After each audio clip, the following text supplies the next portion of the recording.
માં મોગલનો જીવતો જાગતો પરચો કલાક્ષેત્રમાં જોવો હોય તો સીધી લીટીનો વારસદાર કીર્તિદાન ગઢવી છે. એકવાર ખૂબ તાળીઓના ગડગડાટથી આખી એક નવી પેઢીને પછી બાબુએ જે મહેશદાન બાબુ વાત કરીને કે મને જુવાન સભા દેખાય છે, તો કાળા માથાની સભા એટલે હું મારા ભાઈબંધ માટે ગૌરવથી કહી શકું કીર્તિભાઈ એક એવો સ્વર છે માતાજી આપેલો આપણને ગુજરાતને કે ડિસ્કોમાં બેસનારી આખી એક પેઢીને ડાયરામાં બેસતી કરી સાહેબ. એકવાર ખૂબ તાળીઓના ગડગડાટથી આપણે વધાવવા જોઈએ. કીર્તિભાઈ આટલી ઓછી તાલી તો ન હાલે ભઈલા. બાબા રામદેવ પરણાવે ક્યું બાબા, આમાં ક્યું બાબા ક્યાં આવે છે ભાઈ? પાઠિયરજી ક્યાં ક્યું બાબા એ ખબર નથી, અંદરથી આવે છે ભાઈ. બાબા રામદેવ પરણાવે ક્યું બાબા તમે પરણો બેઠી. હવે આવા દેશી પત્ની અમારા ગામડાના, હવે એને બ્રેન સ્ટ્રોક આવી ગયો કીર્તિભાઈ. બ્રેન સ્ટ્રોક આવી ગયો એટલે પછી શું થયું કે એને ભજનમાં ગામમાં એક જ હમ ખાવાના ભજનિક હતા એટલે એને ભજનમાં બોલાવે ખરા, બોલાવે ને પછી ભજન ચાલુ કરે અને એને ચાલુ ભજનમાં લાઈટ વહી જાય.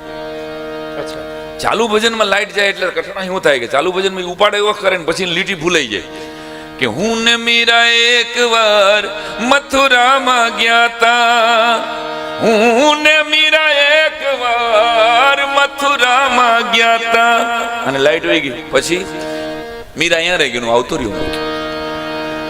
આ ઉપાડે એવો કરે અને પછી એવું લબુક થઈને મૂકી દે. ભાદરની પનિહારી પૂછું મારી બેન, આપણે વાહ વાહ દેશી ભજન કાઢ્યું આને. પછી લાઈટ વહી જાય. ભાદરની પનિહારી મૂછું વાળી બેન, મૂછું વાળી બેન નથી ભાઈ, પૂછું મારી બેન છે. આવી લાઈટ વહી જાય એટલે એટલે પણ માની કૃપા વરસે માથે તો શું થાય? એક શાયરે કહ્યું છે કે ઘડી પર भी तन्हा मुझे होने नहीं देते. शेर सुनिएगा साहब. घड़ी भर भी तन्हा मुझे होने नहीं देते, ये मेरे चाहने वाले मुझे सोने नहीं देते.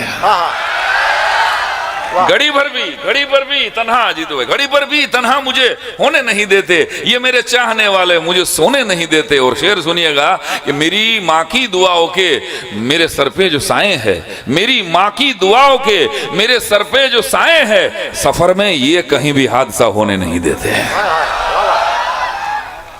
મેં પૂછી બાપુ પાસે એક જ વાત કીધી કે બાપુ અમે બધાય કલાકારો એ રાત રતી જગા છે એટલે અધ્યાત્મની અંદર એક વડીલે મને એક સંતે એવું કીધેલું કે રાત જાગો ને એ જાગરણ જ છે, એટલે અમારે બીજું કાંઈ કરવાનું નથી, ખાલી માનું નામ લઈ કે અમે જાગીએ છીએ પણ અમારી ગાડીઓ ભટકાતી નથી. એકાદ બે જણા કલાકારોના જગતમાં જુઓ તો એકાદ બે એક્સિડન્ટમાં દેવ થયા છે, બાકી અમારી રાતે ક્યારેય ગાડીઓ ભટકાતી નથી. 365 દીમાંથી અમે 300 દી ફરવા વાળા રાતે ને રાતે, તો એમાં ક્યાંક માં ભગવતી મોગલનો આશીર્વાદ આવી જગદંબાઓનો આશીર્વાદ છે.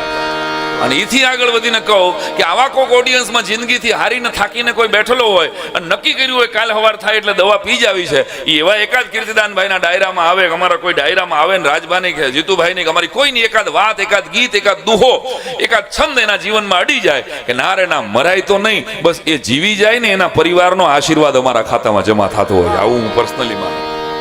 તો એવા અને આપણે સનાતન ધર્મની રાજભાઈએ વાત કરી છે ત્યારે મહેશ બાપુ સનાતન ધર્મ વિશે મને એટલો વિચાર કાયમને માટે આવે કે 150 વર્ષ પહેલા સ્વામી વિવેકાનંદજી એમ લખે કે ગર્વ સે કહો હમ હિન્દુ હૈ. ન સંભળાણું આટલા બધા અવાજમાં ગર્વ સે કહો હમ, હજી પાછળ વાળા નથી બોલતા ગર્વ સે કહો હમ. 150 વર્ષ પહેલા ત્યારે ભારત હતું જ ભાઈ, પણ સ્વામી વિવેકાનંદજી એમ કે છે કે ગર્વ સે કહો હમ હિન્દુ હૈ. એને એમ નથી કીધું કે ગર્વ સે કહો હમ ભારતીય. કઈક તો વિચાર્યું હશે ને, કારણ કે સ્વામીજીના શબ્દોમાં કહું તો કે હિન્દુ એ વાદ નથી, કારણ કે વાદ હોય ને અહીંયા વિવાદ હોય.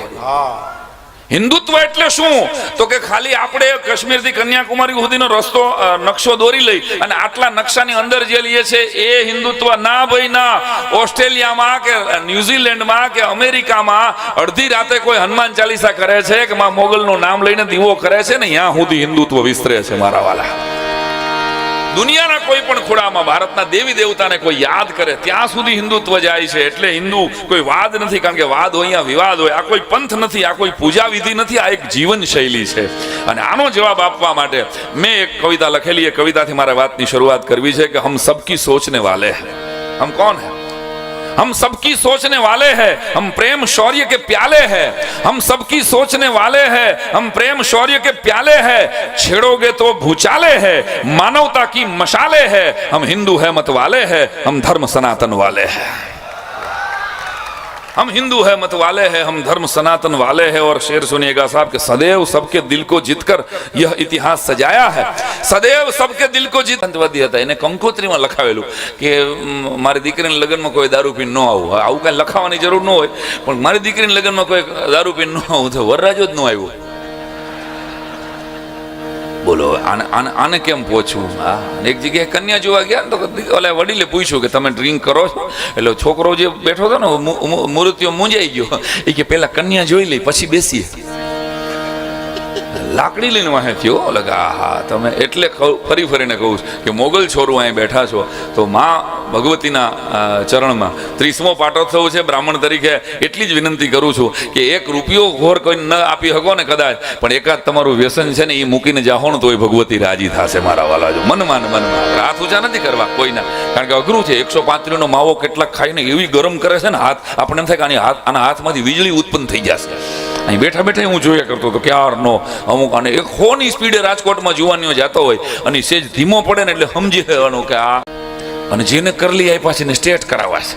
ટૂંકમાં માતાજીએ જેમ આપ્યા છે એમ એને જોતું નથી. હા, એવા સીધા વાળ કરાવી નાખે. અને વાત નીકળી છે એટલે કહું તમને કે તમે જુઓ, બહેનોને જ વાળ ડાબી બાજુ રહેવા જોઈએ, વાળ જમણી બાજુ રહેવા જોઈએ, વાળ હાઇલાઇટ રહેવા જોઈએ, વાળ સ્ટેટ રહેવા જોઈએ, વાળ આગળ રહેવા જોઈએ, વાળ આમ ઊભા રહેવા જોઈએ. પુરુષોને વાળ રહેવા જોઈએ. એક જ લીટીનો સરકારી પ્રોગ્રામ છે કે જેટલા છે ને એટલા રહી જાય ને. અને ટાલવાળા ઘણા મિત્રો દેખાય છે. હા, ટાલવાળાએ નબળું ન પડવું, કારણ કે ટાલવાળાને તમે રાતે 2 વાગે જગાડો અટાણે મહુવામાં કે આપણે અર્જન્ટ ગાંધીનગર પહોંચવાનું છે, એટલે ટી શર્ટ પહેરીને સીધો તૈયાર. એને ક્યાંય ગોતવા પણ નહીં, અરીસો ગોતવાનો નહીં, દાંતીઓ ગોતવાનો નહીં, સીધો રેડી થઈને કમ્પ્લીટ જ હોય. ટાલનો આ મોટામાં મોટો ફાયદો છે. અને ગેરફાયદો હું તો કે મોઢું ધોવે તો માથું ધોવાઈ જાય છે, માથું ધોવે તો મોઢું ધોવાઈ જાય છે. હા, મારા ઘરની બાજુમાં કાકા રહીએ, એ ભૂકા કાઢે ને મને કે સાંઈરામ તમે આટલા બધા કલાકારો માણસોને ઓળખતા હો, મને ક્યાંય નોકરીએ રખાવો. મેં તમને આવડે જ? હું મને કે લખતા આવડે છે, વાંચતા નથી આવડતું. અચ્છા, તો મેં લખી દો. મેં કાગળ આપ્યો, 3-4 લીટા કર્યા. મેં આ શું છે? મને કીધું મેં પહેલા ન કીધું વાંચતા નથી આવડતું. અરે યાર, એમાં એ કાકા અમારા 10મા માળના બિલ્ડિંગમાંથી ઊભા હતા, અને ઊભા હતા ને એમાં વાત કરતા હતા કોઈની હારે. અને એમાં એક જણો દોડતો આવ્યો કે ગિરધર કાકા. તો શું છે ભાઈ? તો તમારી દીકરી. તો શું થયું મારી દીકરી? તો તમારી દીકરી ભાગી ગઈ. હે, મારી દીકરી ભાગી ગઈ? આહા, હવે હું જીવવું. ધડ કરતો ફોન નો કર્યો કા, અને એને 10મા માળેથી જમ્પ લાવ્યું. સાંભળજો ભગોડાવાળા, 10મા માળેથી જમ્પ લાવ્યું. પડતા પડતા 8મા માળે આવ્યો ને ત્યાં એને યાદ આવ્યું કે મારે ક્યાં દીકરી છે. 6ઠા માળે પહોંચ્યો ને ત્યાં એને બરાબર યાદ આવ્યું કે મારા ક્યાં લગ્ન થયા છે. બીજા માળે હાવ હેઠે પડ્યો ને ત્યાં તો એને બરાબર યાદ આવી ગયું કે હું ક્યાં ગિરધરભાઈ છું. ભાઈ, ગિરધર તો મારા ઘરની સામે રહે છે. બોલો, કારણ વગરનો પતી ગયો હાવ. એટલે યાદ રાખજો કે आग लगी जब घर में, आग लगी जब घर में तब हमने कहां बचा क्या है, आग लगी जब घर में तब हमने कहां बचा क्या है, और उसने कहा कि हम तो फिर हमने कहां जला क्या है। કોરોનાની ત્રીજી લહેર હોહરવા આપણે નીકળ્યા છીએ મારા વાલા.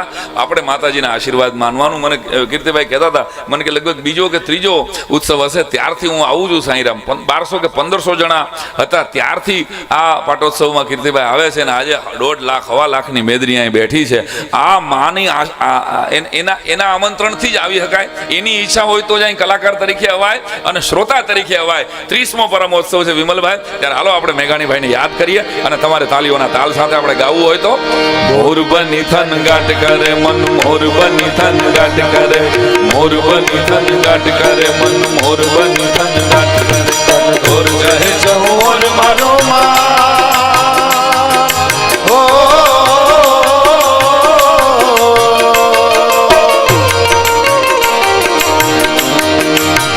મારું મન મોર બની થન ગાટ કરે મન, મોર બની થન ગાટ કરે મન, મોર બની થન ગાટ કરે, હે મારું મન મોર બની થન ગાટ કરે મન, મોર બની થન ગાટ કરે, મોર બની થન ગાટ કરે મન, મોર બની થન ગાટ કરે.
ભૂલે નદીઓ નાવ જોબટ ભાન ભૂલે નવે દિન કપોતાની વાક ખોલે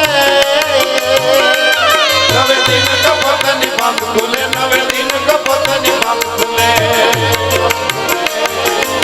ભદ્ર ભદ્ર ગાઈને બેઠા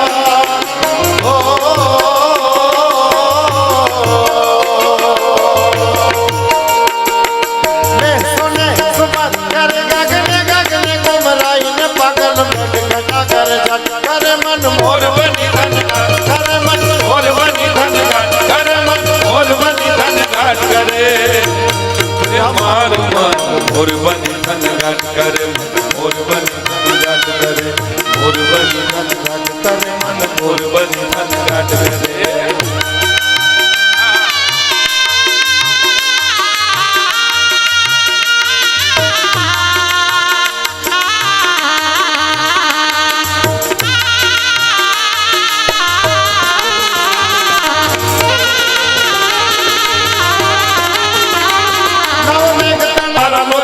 મદ ઘેન ભરે કમલા વિચાર કર સચરાચર શામલ ભાત ધરે સચરાચર શામલ ભાત ધરે સચરાચર શામલ ભાત ધરે શામલ ભાત ધરે મારું પ્રાણ કરી બોલ કાટ ગયો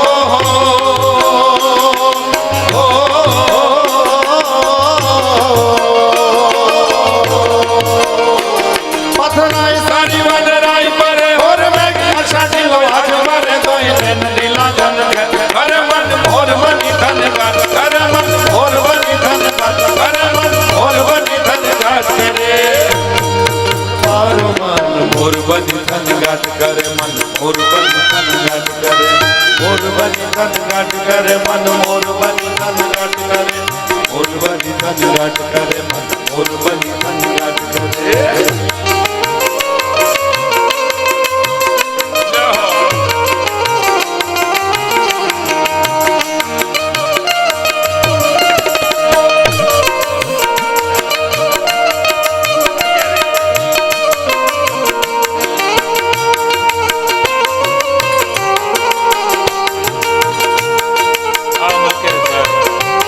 ગોતી ને કોને ક્યાં ક્યાં દેશની નોટો લઈ આવે